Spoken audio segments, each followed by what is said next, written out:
Welcome to the Social Studies Show, where we dive deep into the intersection of advertising, culture, and creative careers. Today's guest is Jason Brown, a visionary marketing executive, cultural curator, and champion for the next generation. With over 2 decades of experience at the crossroads of sports, media, entertainment, and technology, Jason has become an expert of innovation and cultural relevance. From leading marketing for iconic brands like Foot Locker, PepsiCo, and NTWRK to guiding creators on legacy companies through his consultancy, JBRC Strategic, Jason's influence is undeniable. Recognized as a visionary marketer that matters by the Wall Street Journal and named to the Forbes Entrepreneurial CMO list, he's a true trailblazer, community advocate, and driving force for progress. Join us as we explore Jason's remarkable journey and uncover his insights on how advertising shapes culture and inspires the future. Jason, thank you so much for joining us on Social Studies Show. It's amazing to have a guest of your magnitude to be able to share all your knowledge. And I think for our audience, our main thing is just giving us a little background on who you are and what you do. Cool. No, thank you for having me again. I think, it's probably been almost half a decade since we last did this. So glad to be back. So I would say, and to sum it up, I am a disciple student of culture who's been passionate about it my entire life and have been fortunate enough to have a corporate career that intertwined culture in a number of different ways, from the music business, working at Def Jam Records, to Fox Sports, NBC Sports, leading the NBA sports marketing for Pepsi, running 3 divisions for Foot Locker, and being the CMO of NTWRK and a music investment tech startup, now doing consulting, but also even more passionate now about how I can use that experience, my connections, resources to support the next generation, specifically underserved, underrepresented communities in any way, shape, or form. That is honestly one of the best bios I've ever heard. It's definitely inspiring. For me, it's like you've had 20 years of experience across media, marketing, and culture. Can you share some of the highlights of your journey so far? Wow, man. It's so funny. I'm so old now that every now and then I start to remember things that I totally forgot that end up being the new highlights. But for example, I just referenced that, I was at Def Jam Records when I was 16, and I knew it was a special time because this is when Russell Simmons and Leor Cohen and those guys were living out on the West Coast. Rockefeller and Jay-Z had just did their Def Jam deal. So I'm a 16-year-old kid, fly on the wall, just absorbing all of these meetings, seeing how record companies do business. And, I'm watching MTV during the day and then literally being able to spend time with some of my favorite artists, that evening on the weekend. And it definitely taught me a level of entrepreneurship that I don't think you could necessarily get at a traditional 4-year institution or any other school for that matter. So everything from that to, working for Pepsi, launching the NBA partnership. And one of the reasons why that was so great for me is I'm also a big sports fan.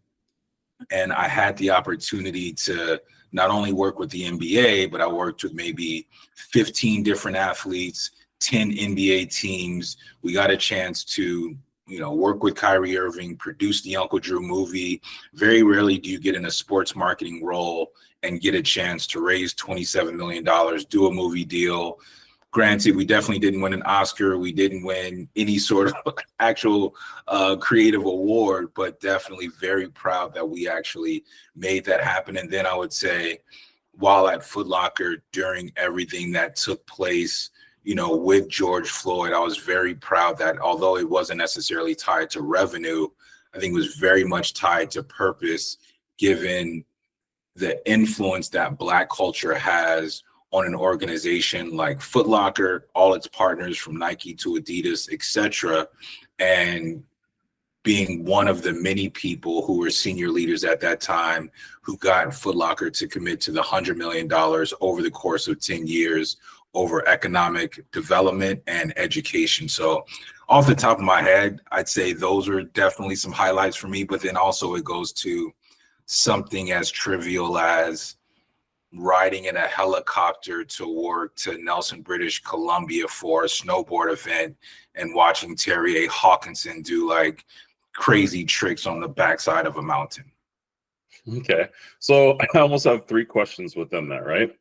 From starting at 16 years old and being in that room, did it make you very aware of like, honestly, like being like, if I'm the smartest person in the room, I'm in the wrong room, 1. And 2, how that actually became applicable to Uncle Drew, because while you did that and like it moved into a Hollywood alignment there, you had all these different touch points as far as events of being able to activate around that film. So like that kind of almost engaged different types of like pop-up shop marketing to film, and then looking at that for as far as being applied into the community, talking about that $100 million investment into Foot Locker. How did all that arc of like learning from being like, okay, I'm not the smartest in the room, but I'm going to learn how to leverage and be able to pivot and work on these relationships to be able to get my narrative across, but then also arc into impact into the community? So I would definitely say I recognize that, my responsibility at 16 years old at that time was to learn as much as possible, to absorb as much as possible. And I think one of the gifts and the curses of the music business is that a lot of people are their true authentic self, because a lot of times there's not really HR in the music business, right? So whatever someone wants to say, whatever they want to do, people are usually their true authentic self. And I do feel like my mom did a great job at raising me to be a decent human being. So therefore, throughout the course of that arc that you're referring to, I was just always my true authentic self, which is obviously encompassing things that I've learned throughout all of those various experiences. So whereas someone might have been hesitant to say what they thought was the truth or say what they thought needed to be done, I never really had that issue. I'm totally fine if someone tells me no, if they don't agree. But if I'm in a situation where I'm empowered to do what I think makes sense for not only the business objective, but also me being able to influence the community in a positive way or empower another group of people, that's just something that inherently happens by me being my true authentic self.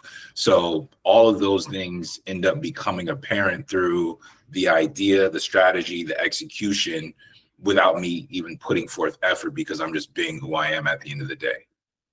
So question from that, by being your true authentic self, did it ever get you in trouble? And did you actually have a positive from it, right? And then from that, how did you learn to moderate yourself? Because there's a philosophy of that, of working through the room, of like being able to navigate all the stakeholders and give your true self. And what were the lessons learned there? I'm going to try my best to remember each question and the cadence in which it happened. I think it worked in my favor in the sense of, I'll take a step back. I feel like great leaders want people that disagree with them. Because if you have people that only say yes, you really don't need them to be there. And I'm also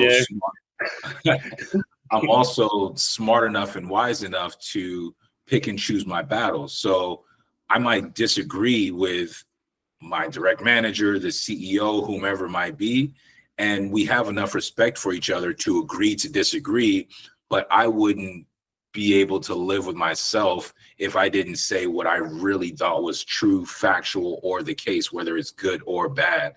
So I think that's the best way to put it. I wouldn't necessarily say that it's ever gotten me in trouble, in all honesty. Maybe it's prohibited me from opportunities that I didn't know existed because I was my true self. Maybe someone was going to offer me something and I didn't know that they were. But at the end of the day, I'm content with me not having that opportunity if I couldn't be my true self anyway.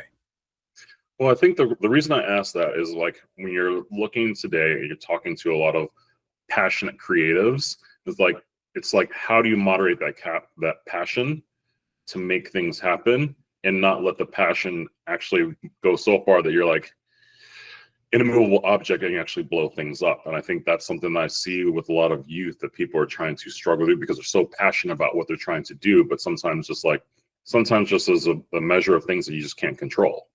And I think it's sometimes of learning to actually let go. And that's why I asked that question, because you're one of the most moderate people. Like I don't think your blood pressure or pulse rises above 100 every time I've ever seen you, you know? And so I think that's the thing to like be able to actually teach passionate people. Sometimes like, it's just like, not everything's going to go your way. And I think that's something that you're a very great mentor in that place of being able to just show like having the moderation, but caring, but like understand like, okay, there's parameters that you got to work through that.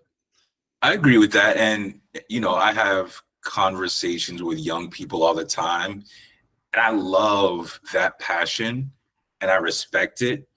And in the same token, the advice that I try to communicate is you could be that passionate, but just understand that there are potential consequences. And if you're okay with the consequences, continue to be that passionate, but just don't be surprised if this is an implication based on the level of passion and lack of flexibility that you have. You just need to be okay with whatever that consequence might be. You don't get the chance to be as passionate as you want, but then also still think that everything is going to go your way. There's going to be most likely a high probability of some sort of sacrifice that will take place from being passionate. And I think that's the key thing that I'm talking about, is like people understanding there is a sacrifice for this, yes, kind of like for some measure of success. Like there's just like the sacrifice of it. You know what? I'll just throw, you know, some hip hop in there, right? Like yeah. Jay said, to tell the truth, I'd rather be rhyming like common sense. I did 5 mil. I haven't been rhyming like common sense. So, you know, he sacrificed the music that he wanted to really make so that he could become the billionaire that he is now. And, you know, what's your choice? Do you want to be that common sense, most def rapper who's just critically authentic to the type of art, creative music they want to put into the world, regardless of how far it gets them? Or do you want everything that comes with the sacrifice of not being exactly what you want to be? And the good thing is we all get to make that choice at the end of the day. Fair. No, for sure. I think you've worked across a multitude of projects on multimedia. How do you approach finding and talking to audiences across film, music, and art? Because I know that you're involved with the RSVP Gallery. You've obviously touched on music, and then film with Uncle Drew, and just as far as like commercial applications like that. So I was thinking, like, I wanted to hear your marketing perspective about, you know, talking to your audience. So I think what's most important about audience, there's a couple of different ways to look at it. I don't consider myself a creative. I consider myself someone who is more of a curator. And I also can recognize and appreciate great creativity. And I think when you're a pure creative, for the most part, you're making something that you want to exist in the world. You're not necessarily worried about what does my audience want to see, hear, etc. You're just creating. Excuse me, from my standpoint, it's more from a business and or marketing standpoint, where I have some sort of product, service, intellectual property, whatever the case it might be, that needs to create, where you need to create awareness, engagement, sales, revenue, etc. And in that context, what I think is the most important is understanding who your target audience is. So for example, I'll use Foot Locker, for example, because, you know, I was head of marketing at 3 separate divisions. Each of those divisions had a very specific consumer that we wanted to engage with on a regular basis. And we invested a lot of time and money in making sure that we understood who they are, what their motivations are, what their inspiration is, how they're spending their time, how they're consuming media, who do they look up to. And that's an ever going process, right? Doing focus groups, doing ethnographies, et cetera, et cetera. And when you really get to understand who that person is, you're able to craft a story and a narrative that you know is going to resonate with that audience. So it's not necessarily like, oh, I think this would be really, really cool if we did this. It's understanding that audience through all the lenses that I just mentioned, and then crafting that narrative so that you know it's going to resonate with that audience. So I think that's the best way I would describe it from my perspective. Okay. I think touching on that, like you just got back from Complex Con, and as we know, it's become a significant cultural like phenomenon amongst sneakerheads, music, culture, community. And so for me, I wanted to get your take on what Complex Con has become and how it's evolved into this lexicon of commerce and culture. For sure, you know, the Complex team is obviously done a great job as it relates to taking experiential to the next level. And I would definitely look at Complex Con as the Super Bowl of commerce and culture. I remember the very, very first Complex Con that took place in Long Beach. It was hysteria. You could only imagine. I mean, Kobe Bryant, Kendrick Lamar, Pharrell Williams, like every brand that you could think of. Nike was activating and Adidas was activating, and then let alone all of the streetwear brands, et cetera, et cetera. And I remember hearing, you know, a handful of kids saying like, dude, it's like social media come to life. So when, you know, everyone is almost sort of defined by their algorithm to a certain degree, and that could be a big company like Nike, but it could also be a brand like Union or a brand that might not even have a brick and mortar store. But because Complex does such a great job at curating all of the above from a fashion perspective, art, music, and then also now food being an integral pillar as well, it literally is probably one of the few event properties where you see the best of each of those verticals coming together for one weekend. So it's definitely a testament to bringing culture to life in a very engaging way. So how do you see events like Complex Con shaping the future of brand building and community engagement?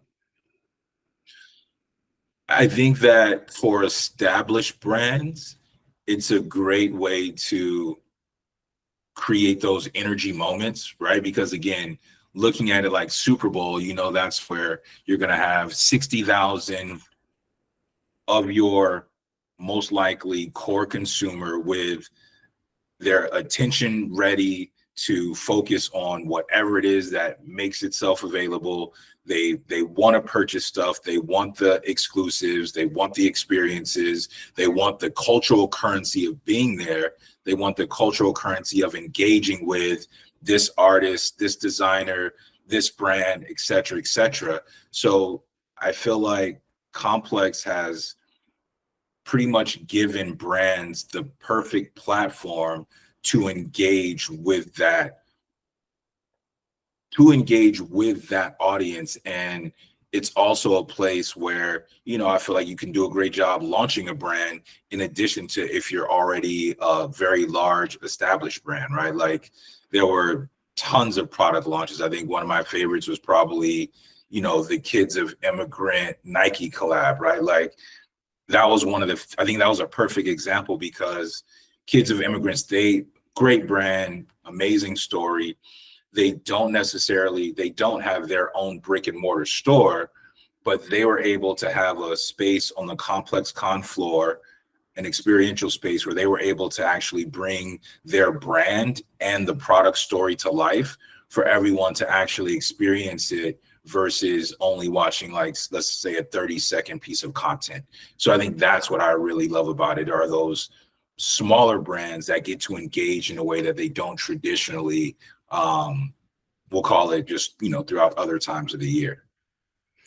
No, I think one of the things that was really interesting for me looking at Complex Con and also just seeing a shift in cultural trends where the audience kind of dictates and actually like puts in a verdict on collabs or products.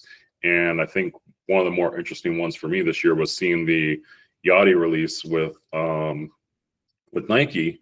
And, you know, it had kind of like a lukewarm kind of response to it. But because it had so much of like audience feedback, it really kind of got to him, and it kind of was interesting because it like bubbled over between him and Beeman Williams as far as like that. But it was an interesting thing of seeing like, I mean, a bona fide celebrity kind of basically get his feelings a bit hurt about like a product launch, you know, that. And you've never really seen things where like the audience literally kind of gave feedback to an artist in real time, and you saw the response and dichotomy go back and forth. And like that was a weird shift like that, because normally like when celebs endorse something, it's just like celeb endorse, boom, product, and then like there's no discourse back and forth. And so that was an interesting trend. So I wanted to hear your kind of thoughts on that as far as seeing like audiences really giving feedback to product launches and collabs. So I guess there's a couple of points. Consumers giving feedback on collabs is nothing new at all whatsoever. I think you can look at any collab, let's call it the Diamond Dunk, or, you know, the re-release of the Diamond Dunk. You look, there's a retro Jordan like every other week. Whether it's a drop or whether it's a collab, there's always chatter, right? Just like anytime Trump does something, whether it's CNN or Fox News, there's always commentary. There's always commentary. I think what made this one different is the fact that they were announcing, Complex was announcing Sneaker of the Year. So you have Joe LaPuma and the entire crew on stage. They're bringing Little Yachty. You have 1,000 sneakerheads in the audience. The person that you referenced, Bima, was also in the audience. Yachty had an activation for the shoe that day. So it was literally the perfect storm of, I have my opinion, I'm a celebrity, my ego is hurt. Joe, the Complex guys wouldn't have been doing their job if they didn't ask about it. So I feel as though it's one of those things where Yachty felt as though he had to stand behind his design as an artist. I'll leave it at that for him. And he's obviously entitled to his opinion as well, just like Bima is. But I think that the perfect set of circumstances with that happening in real life is sort of what led to it being blown out of proportion more than other collab feedback had been. For sure. And I think it was just like, because normally like you just don't normally see celebs respond in that way. They're just kind of like, you know, like out of sight, out of mind. So it was like funny seeing that actually go. And it was like, for me, it was like interesting to a certain extent, a bit of a power shift, because I think it was one of those things where like the audience was really talking, and like, not to say that's a bad thing. Like, I think like that, like as an artist, you know, celeb, I think you can take that feedback and move it on to the next level, which is like, if you know, obviously working towards the next positive level. But for me, it definitely created a power shift. So for me, like, I was curious about how you see the biggest change in culture and power shift as far as like creative community. And like, I know you had some thoughts on Kai Cenat. I think, well, I guess just to add to that as well, again, I think that Yachty's feelings were definitely hurt. I'm glad he apologized and they moved on. But no, you know, to that point about the power shift, what I really love is the fact that the power is being transitioned over to creators and the overall community at large, right? Like, literally, we saw creators pretty much influence the presidential election. That's pretty wild. Like, these individuals are getting more viewership than legacy networks like CNN or Fox News, et cetera, et cetera. Their ratings are down 50%. And, you know, whether it's, you know, the podcast Call Me Daddy, whether it's Joe Rogan, or whether it's Kai Cenat, who has, you know, brands, you know, scrambling to be a part of his, you know, 24 hours, you know, 7-week marathons that he's doing on Twitch. I love the fact that these individuals are now being able to build their own audience, commercialize and monetize off of it. And it's really creating parity, I think, across the board. And like, it's very fascinating to see, and I really appreciate and value. I was going to say the young people, because it's not just young people, young and old, who are taking advantage of it, but I think it provides that much more opportunity, because, you know, when you think about a generation before, it was kind of like independent music, right? Like you had to be signed to a label, et cetera, et cetera. And that was, you know, sort of the first iteration. And now it's just becoming, Twitch has just changed the game as well, as relates to streamers, podcasts, et cetera, et cetera. So can we give me your thoughts a bit about leveraging social media and internet access to amplify voices and brands? Because obviously talking from Def Jam and like looking at the music industry, like I said, you had to have the label, you had to have the distribution paid for that, and now these people have their own means, ways about going about doing this. So I just want to look at that as like, from a person who's worked in marketing for, you know, a vast amount of time, seeing that shift, and what do you think is maybe the next stage? The next stage, that'll be very, very interesting. Know what I would like to see, and it's kind of happening already to a certain degree, but look at someone like Jaylen Brown, right? It's a combination of social media, but it's also a combination of just independence, because there's so much information out there. It's like, why do I need you if I could do this on my own? So instead of him signing, you know, the $30 or $50 million deal, he's like, I already have an audience of 5 to 10 million people across my social media platforms. I'm an NBA champion. I know how to put together a team to make a footwear product that I can wear in the game, monetize that, communicate the message that I want to send anytime, any place, however I want to do it, inspire whomever I want to inspire without the typical guardrails that you would with dealing with a big footwear manufacturer. And social media is a huge component of that. But you also see more young kids creating their own brands, even if it's just like a simple silk screen t-shirt, and they're using social media to create that global awareness across the board. I met these kids in Africa called Free the Youth out of Ghana. And I was just very, first of all, I was surprised at just like the level of energy that they created on their own when I was down there. And, you know, a year later, I see them doing collaborations with the Jordan brand. You know what I mean? So that just speaks to the power of an authentic story, culture, and social media. Well, I think the interesting thing about Jaylen Brown is like, you know, he attended, he was NASA lecturer, he had an internship there, and then he did a lecture for Harvard, and he's a Berkeley grad. And I think him having his North Star of using his intelligence and how he wants to move through the world, I think now, like, he's kind of almost shook the barriers a little bit to make what he wants to, and has a very definitive North Star about that.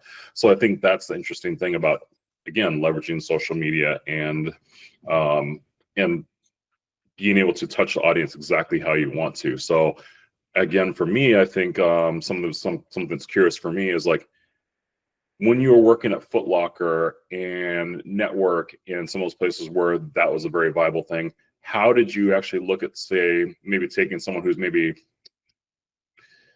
doesn't quite have the specificity of a Jaylen, but has an idea, and like helping them achieve that goal within athletes that you've worked with? Like, how do you take that vision from that and help push it through the metrics of you're able to through NTWRK and Foot Locker?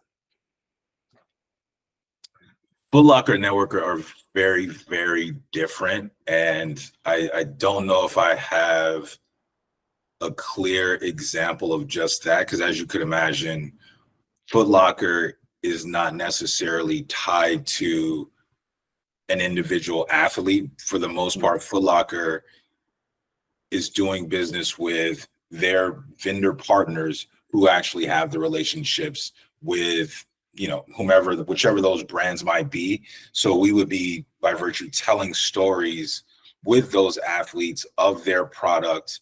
On the network side, I think that overall, I think that was probably just the philosophy in general, whether it was, someone like Chantel Martin, whether it was people like Ben Baller. There were a number of creatives across multiple disciplines. And what we wanted to do is provide the resources and the platform so that they could just focus on being a creator, producing whatever sort of product it was, us being able to help them provide the audience so that they can continue their career as a creator. So I think it was more of an overall philosophy than it was probably, one specific story that stood out more than the other. Gotcha. Question I had for you is, you talked about network introducing to a segment of commerce you weren't familiar with. And I was wondering if you could kind of tell us a little bit about that and how you got introduced to new artists and then bringing their story alive through network.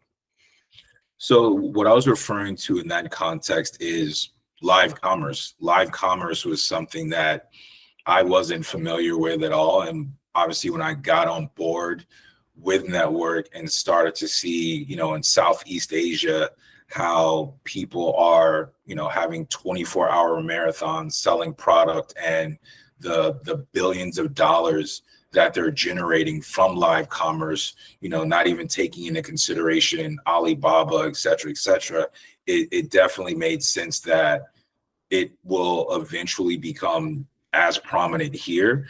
And I thought network, found a very interesting position as it relates to being able to take that framework of live commerce that wasn't as prevalent, when they started in, I think, 2017, and marrying that to creators who need a platform and want a different way to engage with their community, engage with the audience, so that, it's one thing to have a 30, 60-second piece of content, but it's totally different if you tell your audience, hey, Friday, I'm launching this at 4 p.m., tune in live so we can have a conversation. The artist is now, giving you the rundown on that product. And then at the same time, the community is then able to ask questions about what inspired you to do this, what inspired you to do that. That's a totally different type of retail experience versus seeing a 5-second pre-roll, clicking on it, and then adding to your cart. Totally different. And it gives you, an emotional connection and almost relationship with that creator in that context. So that's what I was referring to as relates to a sort of a new avenue of commerce to do business. Okay. So on that, I kind of want to elaborate a little bit more, because I know for a bit you took a sabbatical and traveled to Africa. And I think, one, I'm curious to get your take on that and have it applied as far as like Idris Elba developing a studio there, Lewis Hamilton talking about bringing more races back to Africa, and thinking about putting Africa and its culture on a global stage from what you saw on your travels there. Yeah, man, it was definitely a life-changing experience, to say the least. And, I'd started off with saying, even though I might be as calm as you alluded to in the beginning, my dad is from Mississippi, my mom is from Oklahoma. My family was involved in each of the 3 riots over the past 100 years that involved African Americans. I grew up in a place like Los Angeles where the LAPD were, a handful of them, we'll just say, were convicted of corruption, et cetera, et cetera. It wasn't an easy place. And with all of those things and experiencing racism, et cetera, always had sort of like this chip on my shoulder, whether it's shown or not. And obviously that chip on my shoulder is a result of generational trauma that exists. And being able to go to Africa, I was also simultaneously reading Nelson Mandela's autobiography. And I got a chance to go to Ghana, South Africa, Cape Town, Joburg, Nairobi, and Zanzibar. And one of the most visceral experiences was the west coast of Ghana, when I went to the slave castle where there's the door of no return, went down into the dungeon where you see they literally they constructed the cell in a way where there were these ducts in the ground. So all of the urine and bodily fluids just washed out into the ocean. And I stood there and I just got this very visceral feeling because it was literally the inception of where that generational trauma started. So it was very much full circle. So that was beneficial for me. It almost gave me a sense of clarity. But in the same token, the level of love that I received from every single country that I went to in Africa, the relationships that I've built while being in Africa, and also, again, I alluded to it earlier, that I feel as though I'm a great curator in terms of recognizing talent, creativity, potential. I think Africa is probably the most untapped as it relates to the potential opportunity. And I think that's why Idris is doing what he's doing down there. The NBA obviously started the Basketball Africa League, which is happening in Rwanda. The Grammys are now going to have 3 separate events down there, building out a version of the Grammys in Africa. And I definitely have on my roadmap doing business in Africa as well, which is also tied to me being on the board of Birthright Africa, which is all about providing young African Americans a free trip to Africa to be able to get that same experience that I got. So Africa is something that is very sentimental and important to me now and in the future. All right. Yeah, no, it's a transformational experience. I know I went to Kenya, Kakamega, and I think the biggest semblance for me as an American going to Africa is seeing all the cultures, all the businesses, all the communities run by everyone that looks like me. It wasn't such a split as it was from here. And I think that was it was almost opposite. Take everything that's run here conventionally and put it in Africa, and it's all run, and it's everything, every iota of business is run through Black people. And I think people don't get a sense of how big Africa is when they look at the scale as far as the map. They always heighten the size of the European nations and the American nations, but Africa is actually bigger than both combined. And so when you think about that and the magnitude of that, it's interesting to see what's possible. And I think that was the thing of just seeing what's possible and what's there, and just trying to put operational systems to make it more streamlined to be able to work on a global scale. So my last question was, what role has education and mentorship played in your career? I would definitely say that. Education is obviously critically important, but I'd say that mentorship is the most impactful thing that's ever happened to me. All of the places that I've worked, all of the experiences that I've had are a result of various mentors that I've had in my life, whether that starts off as my mom in terms of raising me, and then the first person that gave me a chance at Def Jam, and every single chapter since then, whether it was someone that hired me or whether it was, one of the multiple mentors that I've had that I've just met in whatever capacity it may be, they shape not only my business career, but also who I am as a man, as an African-American man, et cetera, et cetera. I literally would not be where I am without mentorship, because, great mentors are the ones that give you those tidbits of information and wisdom that you're not going to necessarily just get from ChatGPT or any other book for that matter. They're the ones that are going to talk you off the ledge. They're the ones that are going to inspire you to think bigger. They're the ones that are going to make sure that you're looking at decision making through the proper lens, et cetera, which is why I think that, mentorship is critical, and why I also feel responsible and accountable to pay it forward in the same way, and trying to provide as much mentorship as I can to anyone that's within my orbit and sort of my ecosystem. And that's also something my partner Richie and I, with our consultancy JBRC, that's something that's also on our roadmap. Is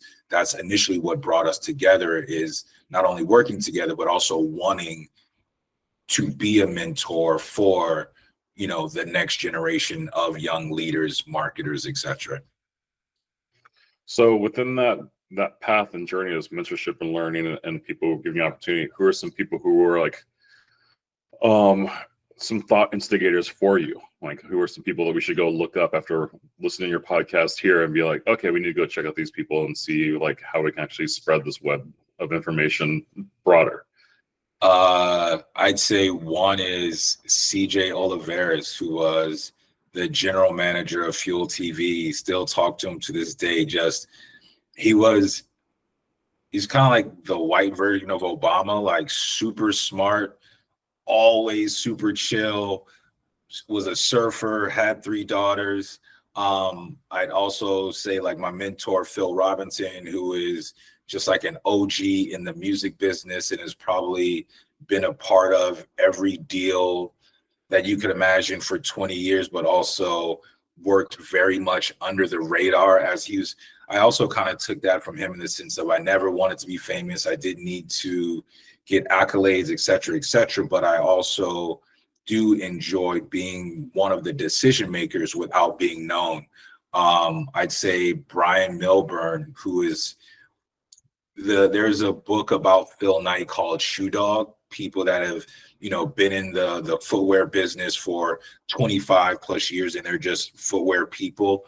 Brian Milburn, the guy that hired me at Foot Locker, is definitely one of those, can tell you anything about that business, but also just as much love for the type of person and the type of leader that he is, who would talk to you about your golf swing, how good or bad it is, or whatever else is going on in your life, but then also push you to do more than you thought was possible at the same time. So those are just a quick few that I could think off the top of my head. Okay. No, it's great hearing some traits of people you worked with or worked for and that. So I think, okay, actually, I'm going to go to the last question, but I think of that. So what are the traits you're looking for someone who would be coming to work for you? Like if you're a youth and you saw that and they're like, man, I want to come work for Jason Brown, and I just want to get on what you're doing, right? What are some of the traits and how would people go about like showing their skill set and mindset to you to make you like take notice? I think it's communicating passion. I think when you want to work for anyone, you perform your own due diligence as it relates to whatever product or service it is, whatever sort of business that they're in. And in the course of doing that due diligence, you look at your skill set to see when, where, how you can provide value, and then figuring out a creative way to showcase how that value will impact what that person does. And if you marry that to passion and someone that you can tell is very aggressive, but also knows how to do it in a very tactful manner, those are the sort of elements that I think not only have helped me, but also those are people that even if I don't work with them, I want to help them along their journey because I also sort of see myself in them as well. But I think that's probably the most simplistic way I could put it. Well, Jason, thank you so much for sharing your thoughts and just intellect on the show. I'm sure so many people will benefit from this. It's been a pleasure having you on the Social Studies Show. I can't tell you how much I appreciate it, brother. Thank you so much. Stan, thank you for having me. It's always a good time, man.